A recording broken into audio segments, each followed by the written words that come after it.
নমস্কার বন্ধুরা, চলে এসেছি একটা রেসিপি নিয়ে। এটা হচ্ছে পাবদা মাছ, বুঝতেই পারছো। পাবদা মাছ দিয়ে করবো আজকে হচ্ছে আলু বেগুন দিয়ে। তো এখানে পাবদা মাছ তো রাখাই আছে, আলু বেগুন কাটা। আর এখানে মশলা একটা বানিয়ে রেখেছি, আদা জিরে আর কাঁচা লঙ্কা বাটা। এটাকে আমি নুন হলুদ মাখাবো। মাছটা প্রথমে ভেজে নেবো।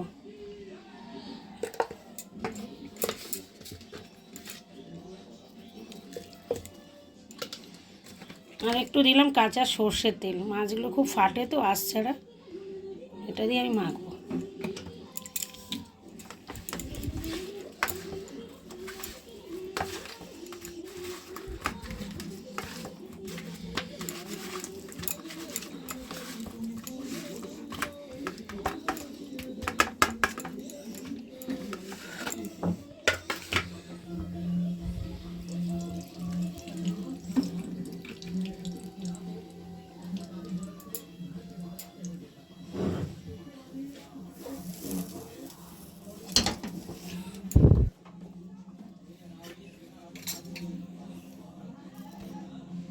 মাছগুলো ছেড়ে দিলাম, তেল গরম হয়ে গেছে। তেলটা মাখিয়ে দিয়েছি তো, বেশি ফাটবে না। আমি ঢাকা দিয়ে দিলাম, ফাটে যদি। তো বন্ধুরা, আমার মাছগুলো মোটামুটি সব ভাজা হয়ে গেল।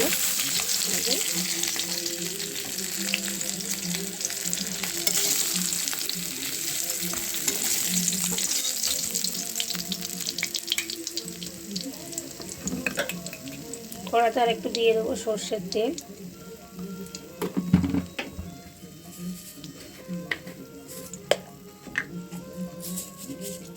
দিয়ে দেবো একটু কালো জিরা।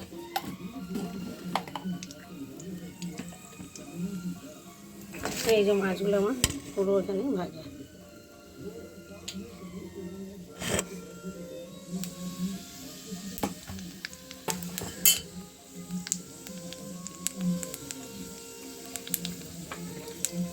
দিয়ে দিলাম আলুগুলো।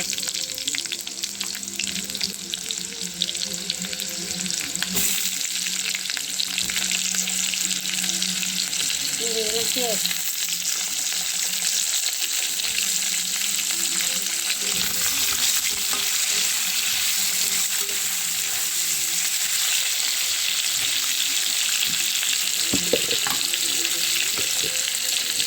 দিয়ে দিলাম একটু নুন, তাহলে ভাজাটা তাড়াতাড়ি সেদ্ধ হবে।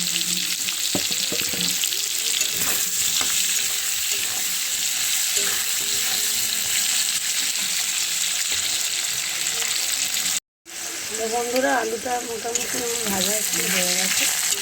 আলু পেঁয়াজটা ভাজাই হয়ে গেছে। আমাকে দিয়ে দেবো কেটে রাখা বেগুনগুলো।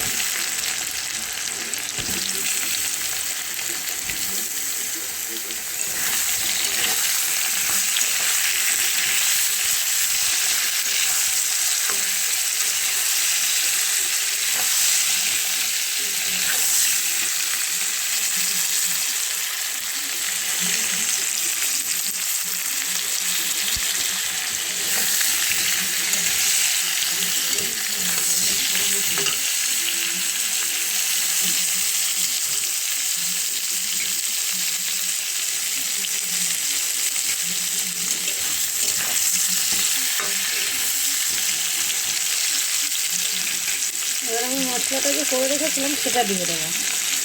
এই যে হলুদ, এর মধ্যে ছিল হচ্ছে যে আদা জিরে আর হচ্ছে যে কাঁচা লঙ্কা। আমি এর মধ্যে একটু হলুদ গুঁড়োটাও মিক্স করে নিয়েছি। এবার এটা দিয়ে দেবো।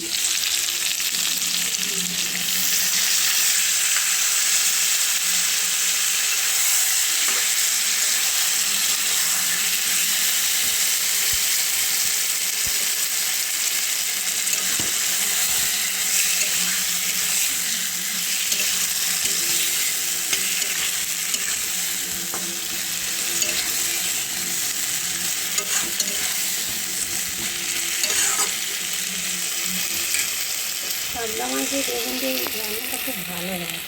আর যেহেতু আমি শীতকাল, বেগুনও ভালো থাকে, এবার ধনে পাতা পড়বে, আরও টেস্ট হয়। তার সঙ্গে সর্ষে দিয়ে হয়, সর্ষে দিয়ে সবসময় ভালো লাগে। সর্ষে আর সেটা হচ্ছে বেগুন দিয়ে আলু দিয়ে করলাম।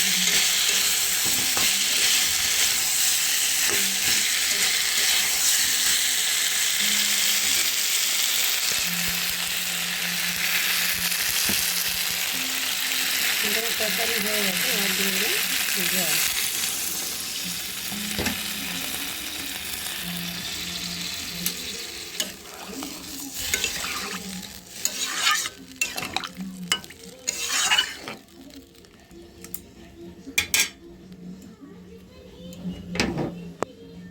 এটা এখন একটু হবে। তো আমার মোটামুটি ঝোলটা ফুটে হয়ে গেছে। এই যে এবার আমি ভেজে রাখা মাছগুলো দিয়ে দিচ্ছি একে একে।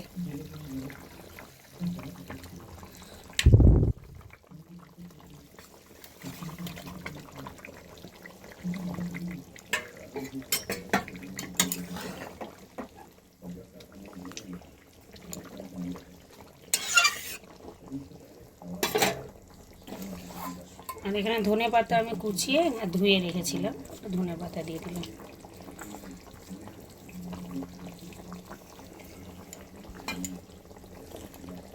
তো মোটামুটি আমাদের মাছের ঝোল হয়ে গেল।